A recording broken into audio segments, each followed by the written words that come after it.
প্রেসারে থেকে বের করলাম, দেখি কেমন হয়েছে। ভালোই তো দেখে মনে হচ্ছে হবে।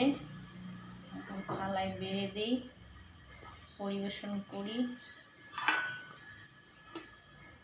মাংসগুলো বেশ সুন্দর সেদ্ধ হয়েছে। এই যে লেগ পিস একটা দিয়েছি,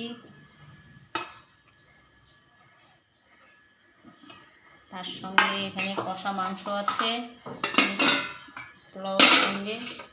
এই যে কষা মাংস, এটা হচ্ছে পোলাও, আর এই যে প্রেসারে এক গাদা খেয়েছে। পোলাও সেন্টটা ভালো এসছে, খেতে ভালোই লাগবে। তার সঙ্গে একটা গোটা রসুনও দিয়েছি, টেস্ট লাগবে।